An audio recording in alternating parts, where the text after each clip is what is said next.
మీరు దయచేసి వెళ్ళిపోండి, వచ్చిండ్రు చూసిండ్రు కదా వెళ్ళిపోండి అంటే, లేదు నేను సినిమా అయిపోయే వరకు ఇట్లే కూర్చుంటానని పోలీసులతో చెప్పిండని సిటీ కమిషనర్ నాకు చెప్పడం జరిగింది అధ్యక్ష.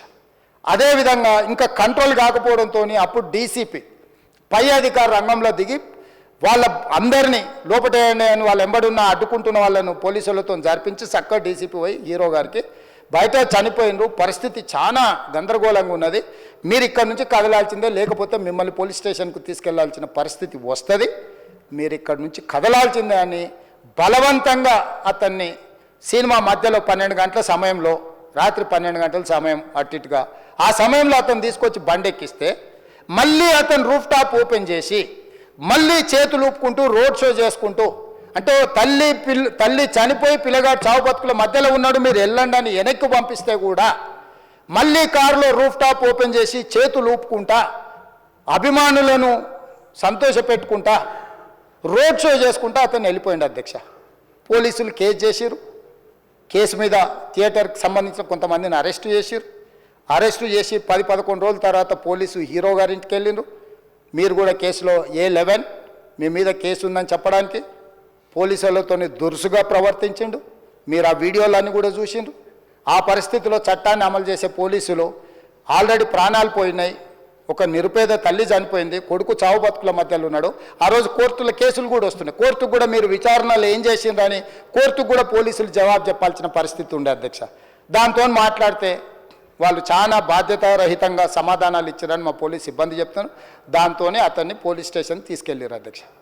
ఇక్కడి వరకు ఒక హీరో, ఒక థియేటర్లో జరిగిన సంఘటనలు, వీటన్నిటి నేపథ్యంలో పోలీసులు వాళ్ళ విధి నిర్వహణ నిర్వహించారు అధ్యక్ష.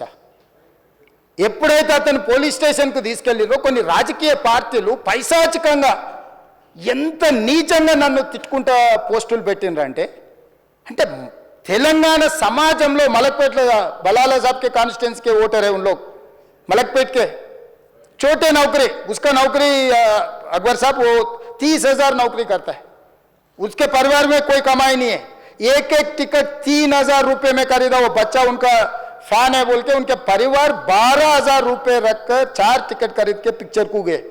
30,000 महीने को कमाने वाले నెలకు 30,000 జీతంతో పనిచేసి ఒక ప్రైవేటు చిన్న దాంట్లో ఉద్యోగం చేసుకునే తండ్రి తన కొడుకు ఆయన అభిమానాన్ని కుటుంబము 12,000 రూపాయలు 3,000కు ఒక టికెట్ 12,000 రూపాయలు పెట్టి సినిమా థియేటర్కి వెళ్తే థియేటర్లో చనిపోయిన 11వ రోజు వరకు వీళ్ళు ఎవరు హీరో కానీ ప్రొడ్యూసర్ కానీ ఎవరు కానీ ఆ కుటుంబాన్ని చనిపోయిన కుటుంబాన్ని కానీ హాస్పిటల్లో చావు బతుకుల మధ్యలో ఉన్న పిల్లవాడిని పరామర్శించడానికి కూడా పోలేదు అధ్యక్ష.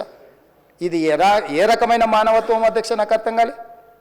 ఇలాంటి మానవత్వం లేకుండా వ్యవహరించిన వాళ్ళను పోలీసులు విధి నిర్వహణలో భాగంగా పోలీస్ స్టేషన్కు తీసుకెళ్తే ఒక ఆయన ట్విట్టర్లో పెడతాడు అడ్డగోలుగా 10 ఏళ్ళు మంత్రి చేసి ఉద్యమాలు చేసినామని చెప్పుకునేటోళ్ళు, ఉద్యమాల సమయంలో సినిమా షూటింగ్లో జరగొద్దని దాడులు చేసిన వ్యక్తులు ఇవాళ అతను భగవత్ స్వరూపుడు, అసలు అతన్ని పోలీసులు ముట్టుకుంటారా? అసలు ఈ రాష్ట్రం ఏమైపోతుంది? రాష్ట్రం ఉంటుందా? ఈ రకంగా రాజకీయ పార్టీలు అధ్యక్ష, రాజకీయ పార్టీలు ప్రజాప్రతినిధులుగా చనిపోయిన ప్రాణాల విలువ లేకుండా చావుకు కారణమైన ప్రత్యక్షంగా పరోక్షంగా అయిన వాళ్ళని పోలీస్ స్టేషన్కు విచారించడానికి పిలిస్తే కూడా అది కూడా తప్పుపట్టి ప్రభుత్వాన్ని బద్నాం చేయాలి, ముఖ్యమంత్రిని తిట్టాలని ఎంత నీచమైన భాష వాడిన అధ్యక్ష యూట్యూబ్లలో మీరు చూడండి.